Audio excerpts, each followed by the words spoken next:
Hello friends, welcome to Indian Flavors. இன்னைக்கு நாம ரொம்பவே கிறிஸ்பியான ரவை தோசை ரெசிபி எப்படி பண்றதுன்னு பார்க்கலாம்.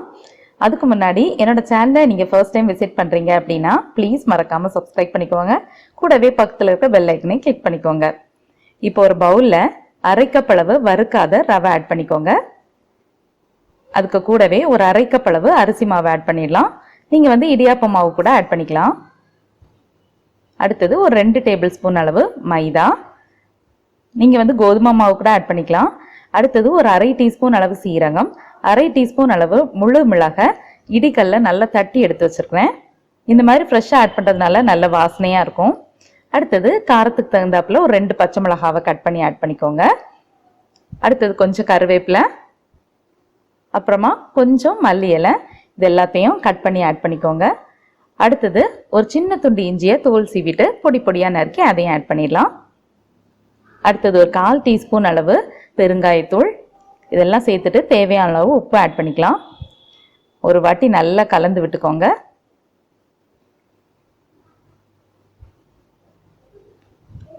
இனி இதில் ஒரு 2 டேபிள் ஸ்பூன் அளவு தயிர் சேர்த்து மிக்ஸ் பண்ணி விட்டுடலாம். தயிர் எல்லாம் சேர்த்ததுக்கு அப்புறமா நம்ம தண்ணி சேர்த்து நல்லா மிக்ஸ் பண்ணிக்கணும். கொஞ்சம் கொஞ்சமாக தண்ணி ஆட் பண்ணி மிக்ஸ் பண்ணிக்கோங்க. ஒரேடியாக எல்லா தண்ணியும் சேர்த்துட வேண்டாம். இந்த ரவை தோசையோட கன்சிஸ்டன்சி பார்த்தீங்கன்னா மோர் மாதிரி நல்லா வாட்டரியாக இருக்கணும். அப்போ தான் நம்மளுக்கு தோசை நல்லா கிறிஸ்பியாக வரும். அந்த அளவுக்கு தேவையான அளவு தண்ணி சேர்த்து மிக்ஸ் பண்ணிக்கோங்க. இப்போ நான் உப்பு கம்மியாக இருந்துச்சு அப்படிங்கிறதுனால இன்னும் கொஞ்சம் ஆட் பண்ணிக்கிறேன். எல்லாம் சேர்த்துட்டு ஒரு வாட்டி நல்லா மிக்ஸ் பண்ணிக்கலாம். இந்த அளவுக்கு நல்லா வாட்டரியாக இருக்கிற மாதிரி மிக்ஸ் பண்ணதுக்கு அப்புறமா க்ளோஸ் பண்ணி வச்சு ஒரு 15 to 20 மினிட்ஸ் விட்டுடலாம். ஒரு 20 மினிட்ஸ்க்கு அப்புறமா ஓப்பன் பண்ணி பார்த்தீங்கன்னா ரவை எல்லாம் நல்லா ஊறி இருக்கும். அதோட கொஞ்சம் அந்த பேட்டர் திக்காகிருக்கும். அதனால நம்ம இன்னும் கொஞ்சம் தேவையான அளவு தண்ணி சேர்த்து நல்லா வாட்டரியாக இருக்கிற மாதிரி செஞ்சுக்கலாம். நல்ல தண்ணியாக இருந்தால் தான் நம்ம தோசை ஊற்றும் போது நல்லா மொறு மொறுன்னு வரும். இந்த மாதிரி நல்லா தண்ணியாக இருக்கிற மாதிரி கரைச்சி ரெடி பண்ணிக்கலாம்.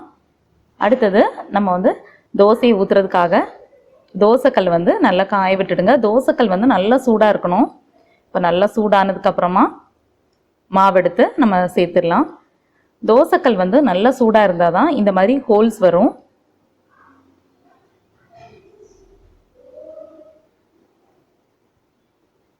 இனி இதில் கொஞ்சம் முறுவலாக நல்லா வாசனையாக இருக்கணுங்கிறதுக்காக கொஞ்சம் நெய் சேர்த்துக்கலாம்.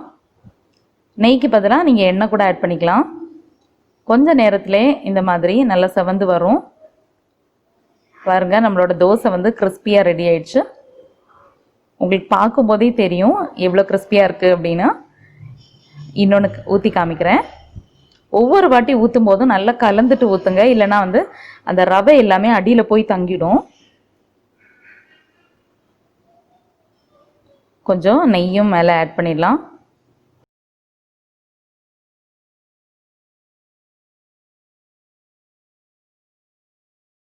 இது வேகிறதுக்கு ரொம்ப நேரம் தேவைப்படாது, சட்டுன்னு வெந்துடும். நம்ம அடுத்த சைடு திருப்பி போடணும்னு அவசியம் இல்லை, சீக்கிரமே வெந்துடும். ஸோ இந்த தோசையும் ரெடி ஆயிடுச்சு. பாருங்கள் எவ்வளோ கிறிஸ்பியாக வந்திருக்கு அப்படின்னு. இதுக்கு கூட தேங்காய் சட்னி, தக்காளி சட்னி இதெல்லாம் சேர்த்து சாப்பிட ரொம்பவே டேஸ்ட்டாக இருக்கும். இந்த ரெசிபி உங்கள் எல்லாருக்குமே பிடிச்சிருக்கும் அப்படின்னு நம்புகிறேன். நீங்களும் உங்கள் வீட்டில் செஞ்சு பாருங்கள்.